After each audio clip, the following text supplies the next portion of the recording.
The following statement is recorded with the blessing of His Holiness Moran Mar Basilios Marthoma Paulos II, Catholicos of the East.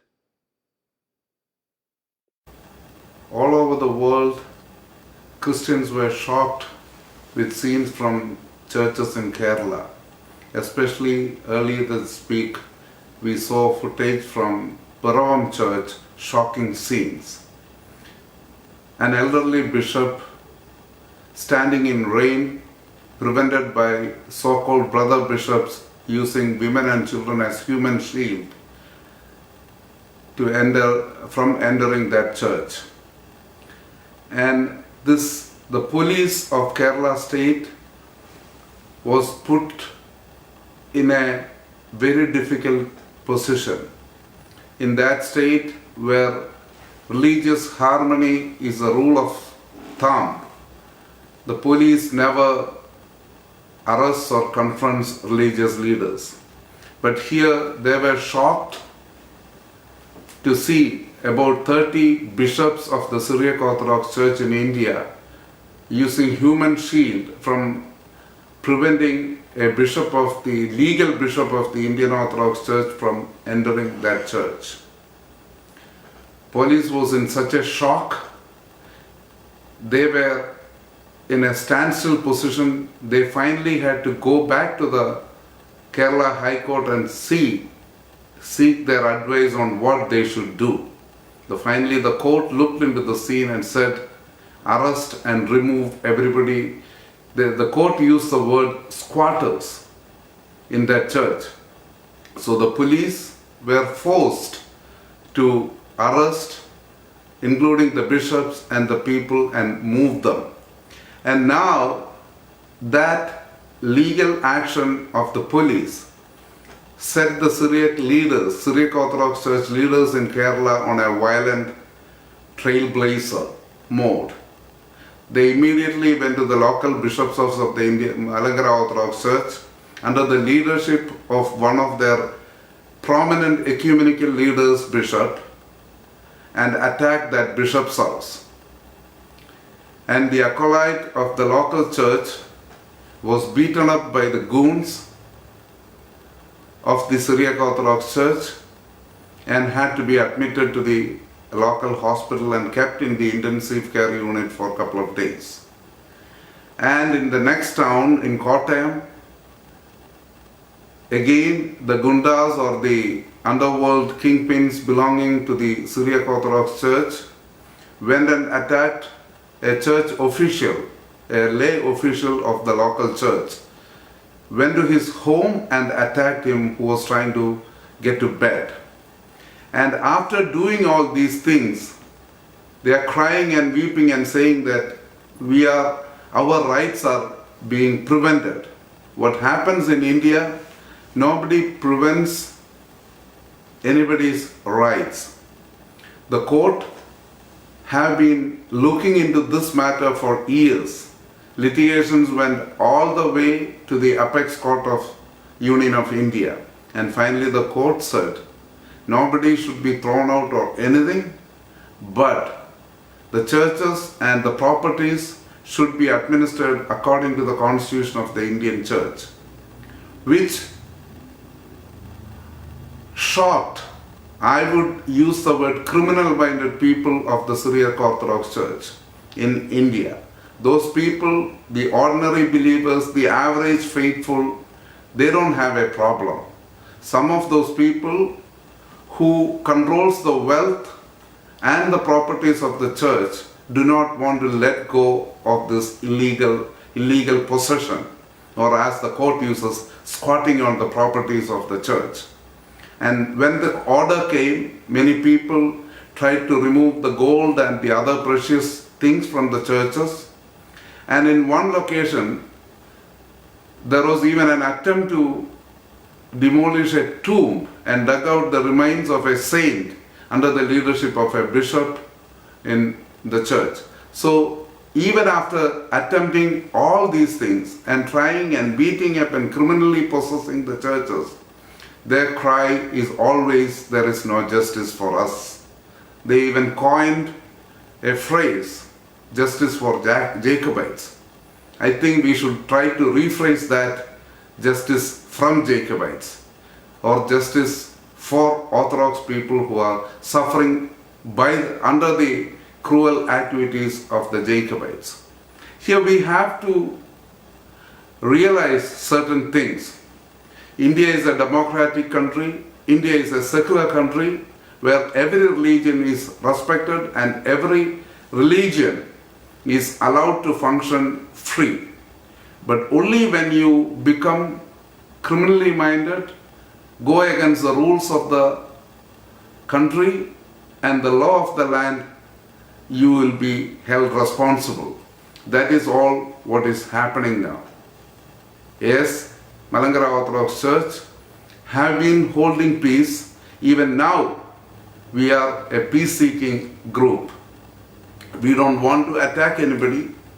We want justice in the sense that people of the church should be allowed to function according to the law of the land and according to the constitution of the church. We will not permit anybody trying to manipulate the law of the land or the constitution of the church, which has been upheld by the Supreme Courts and all other courts. And we have to understand almost every church in this world, whether it is Roman Catholic tradition, whether it is Protestant tradition, and all the Orthodox churches function with their rules, with their own constitutions, with their canons. Here, there was dispute about the canons and the laws of the constitution of the Indian church. That is when it went to the court. And the court scrutinized it for years and finally said the constitution of the Indian Orthodox Church or Malankara Orthodox Church, which was originally approved in 1934, is the real constitution of the church, and all the churches, all the Malankara Orthodox churches in India should be administered according to this constitution. When this is implemented, the people who do not want to be accountable to any law, people who have been abusing the wealth of the church, people who have been plundering the church, lose their so-called criminal privileges and behave violently. And this is not acceptable, not according to the law of India, not according to the Christian principles, or according to the even common man's conscience. So this should be made aware to the world.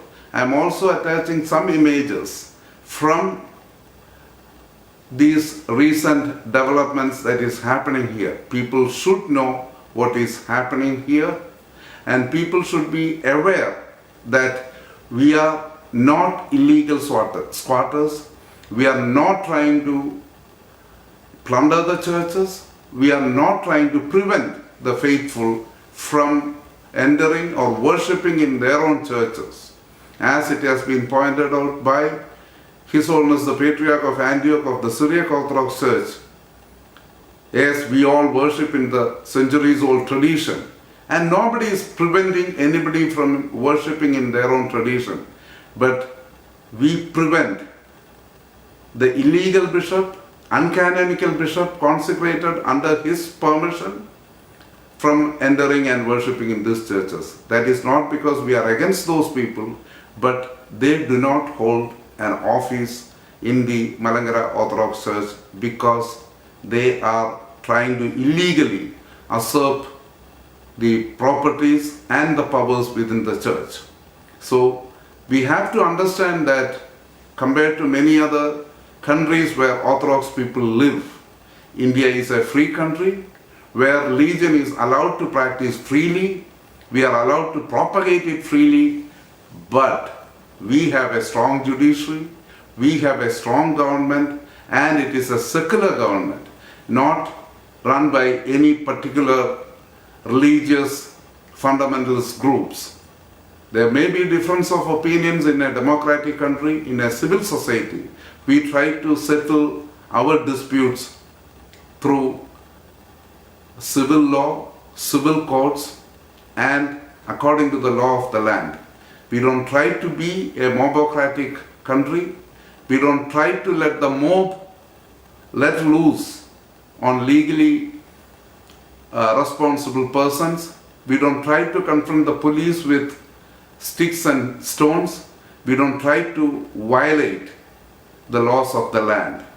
So that is what is happening in India under the so-called leadership of the, I don't know whether they are Syriac Orthodox Church or Jacobite Orthodox Church, or according to His Holiness the Patriarch, who says that the Syriac Orthodox in India, and I have never seen them themselves using that name. And according to the Supreme Court of India, whatever they are, they have an illegal hierarchy. That is something we have to be aware of. An illegal hierarchy. They are trying to preserve their own illegal rights or illegal possessions and turn violent when the law takes its own course. So be aware of what is happening to us in India.